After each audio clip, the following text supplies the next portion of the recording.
Radhe Radhe everyone. आज की video में मैं आपको कार्तिक पूर्णिमा के अगले दिन सुनी जाने वाली चिड़ा चिड़ी की कहानी सुनाऊंगी। शास्त्रों के अनुसार यह कहानी सुनने से मकान बनाने की इच्छा अति शीघ्र पूर्ण होती है। अगर आप मकान बनाने का विचार कर रहे हैं या मकान बनाना चाहते हैं तो यह कहानी आप ज़रूर सुनिए ताकि आपकी मकान बनाने की इच्छा बहुत जल्दी पूर्ण हो जाए। कार्तिक स्नान जो करते हैं वो तो यह कहानी ज़रूर सुनते ही हैं, लेकिन अगर आपने कार्तिक स्नान नहीं भी किया है तो अपनी मकान बनाने की इच्छा पूरी करने के लिए आप यह कहानी ज़रूर सुनिए। कार्तिक पूर्णिमा के अगले दिन आप घर पर या मंदिर में जहाँ पर भी यह कहानी सुने उस जगह को साफ़ कर लीजिएगा। साफ़ करके फिर हम यहाँ पर एक घर बना लेंगे। आप आटे से या चावल से ये घर बना सकते हैं। फर्श पर थोड़ा साफ़ करके हमें ये घर बनाना है। आपके घर के आसपास कोई मंदिर है, अगर आप मंदिर में जाते हैं तो वहाँ पर घर बना लीजिएगा, और अगर आप मंदिर नहीं जा पाते हैं तो अपने घर पर भी आप इस तरह से मकान बना लीजिएगा। उसके बाद आप यह कहानी सुनिए। जितना बड़ा आप अपने लिए मकान बनाना चाहते हैं उतना बड़ा मकान हमें बनाना है। अब की वीडियो मैंने चैनल पर पहले ही डाल दी है, आप वहां पे जाके मेरे चैनल पे जाके देख सकते हैं। अब हम कथा सुनेंगे। बहुत समय पहले की बात है। 4 चिड़ियाँ थीं, चारों आपस में सहेलियाँ थीं, चारों कार्तिक स्नान करती थीं। आई पड़वा, चारों ने सोचा चलो खिचड़ी बनाएं। एक चिड़िया चावल लेकर आई, एक चिड़िया दाल लेकर आई, एक चिड़िया घी लेकर आई।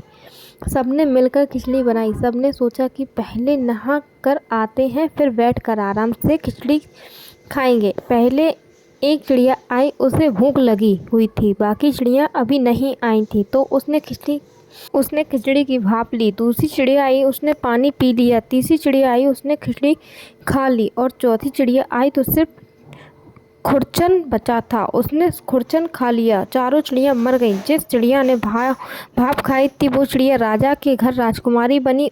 जिस चिड़िया ने पानी पिया वो कुम्हार की बेटी बनी। जिस चिड़िया ने खिचड़ी खाई थी वह ब्राह्मण की बेटी बनी, और जिस चिड़िया ने खुरचन खाई थी वह हथनी बनी। कुम्हार की लड़की राजा के यहाँ दासी बन गई। ब्राह्मण की लड़की राजकुमारी की सहेली बन गई। हथनी भी राजा के यहाँ पर ही थी।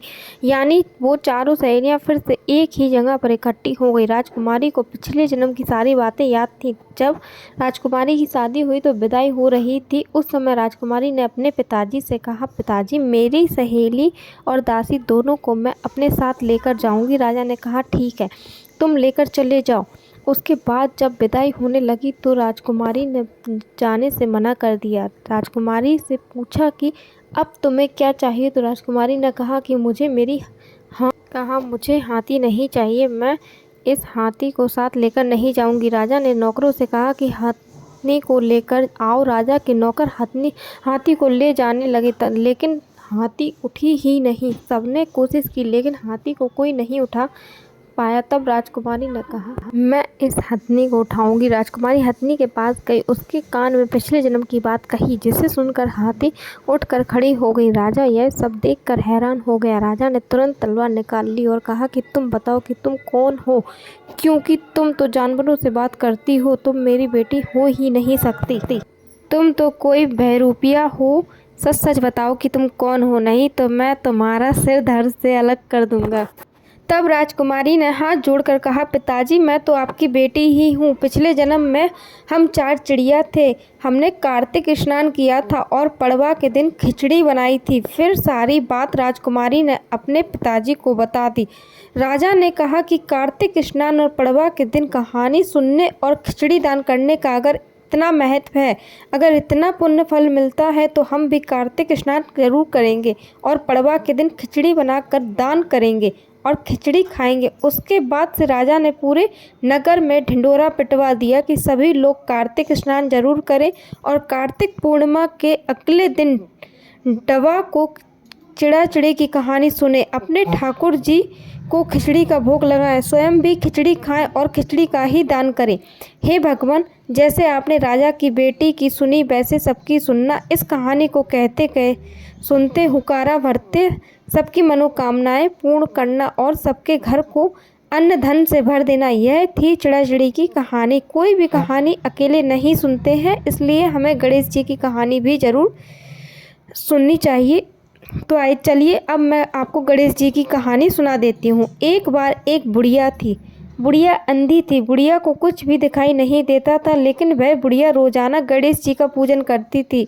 बुढ़िया की पूजा से खुश होकर एक दिन गणेश जी आए और बुढ़िया को बोले कि बूढ़ी माई, मैं तुम्हारी पूजा से प्रसन्न हुआ, तुम कोई भी वरदान मांग सकती हो। बुढ़िया ने कहा, भगवान मैं तो मांगना नहीं जानती। तो गणेश जी बोले, कोई बात नहीं, तुम अपने बेटे बहू या रिश्तेदारों से पूछ के बता देना, मैं कल फिर आऊँगा, तुम कल मांग लेना। बुढ़िया बोली, ठीक है। गणेश जी अंतर ध्यान हो गए। बुढ़िया सीधा अपने बेटे के पास गई, सारी बात बताई और बोली कि बेटा मैं क्या मांगूं। उसका बेटा बोला, माँ बहुत सारा धन मांग ले, तुम्हारी सातों पीढ़ियाँ बैठ के खाएंगी। बुढ़िया बोली, ठीक है। फिर बहू के पास गई, सारी बात बताई और बोली, बहू बताओ मैं क्या मांगूं। उसकी बहू बोली, माँ क्या करोगी धन का, असली धन तो पोता पोती होते हैं, अपने लिए पोता मांग ले। बुढ़िया बोली, तुम भी ठीक कह रही हो। यह कहने के बाद बुढ़िया अपनी सहेली के पास गई। सहेली बोली कि क्या करोगी धन का और क्या करोगी पोते का, आंखें मांग लो, आंखें होंगी तो तुम्हारा बुढ़ापा अच्छे से कट जाएगा। बुढ़िया बोली, बात तो तुम भी ठीक कह रही हो। सबकी बात सुन के बुढ़िया रात को सो गई। रात को पूरी रात इसी सोच विचार में चली गई कि सुबह क्या मांगूं। सुबह हुई, गणेश जी फिर आए और बोले, बुढ़िया मांगो, क्या मांगना है। बूढ़ी माई बोली कि गणेश जी मांगना तो मैं ना जानूं, अगर आप देना ही चाहते हो तो बस इतना दे दो कि मैं अपने सोने के महल में, सोने के पालने में अपने पोते को झूलता हुआ देखना चाहती हूँ। गणेश जी तो जोर जोर से हंसने लगे, बोले, बूढ़ी माई मैं तो तुम्हें बहुत भोली समझता था, बहुत सीधी समझता था, तुम तो बहुत चतुर चालाक निकली। एक ही बात में सब कुछ मांग लिया, धन, आंखें, पोता, सारी चीज़ हो गई। गणेश जी महाराज सब चीज़ें देखकर अंतर ध्यान हो गए। गणेश जी महाराज, जैसे आपने बुढ़िया की सुनी वैसे सबकी सुनना और सबकी मनोकामनाएं पूर्ण करना। इस तरह से हमारी चिड़ाचिड़ी की कहानी पूर्ण हो जाएगी। कहानी सुनने के बाद जो हमने चावल की खिचड़ी हाथ में ली है वो हम चिड़ाचिड़ी को और जल के लोटे में डाल देंगे। बाकी जो चावल हैं वो हम दान करने वाली खिचड़ी है उसी में डाल देंगे। इस तरह से हमें कहानी सुननी है। कहानी सुनने के बाद हाथ जोड़कर प्रार्थना करेंगे, भगवान वैसे जैसे सबकी मनोकामनाएं पूर्ण हुई वैसे हमारी मनोकामना पूर्ण करना, और कोई गलती रह गई हो तो हमें क्षमा करना। इसके बाद जो जल का लोटा है वह हम सूर्य देवता को अर्घ दे देंगे और जो खील बतासा का हमने भोग समर्पित किया है उसको प्रसाद के रूप में सभी को हम बांट देंगे। इसके साथ ही जो खिचड़ी और दक्षिणा हमने चढ़ाई है ये हमें दान करनी है। पड़वा के दिन आप खिचड़ी बनाकर भी दान कर सकते हैं या खिचड़ी को कच्चा भी दान कर सकते हैं। कच्चे चावल और मूंग लेकर वो भी दान कर सकते हैं। खिचड़ी का दान आप इस दिन ज़रूर कीजिएगा और अपने ठाकुर जी को भी इस दिन आप खिचड़ी का भोग जरूर, स्वयं भी खिचड़ी का सेवन जरूर करें और ठाकुर जी को भी खिचड़ी का भोग जरूर लगाएं।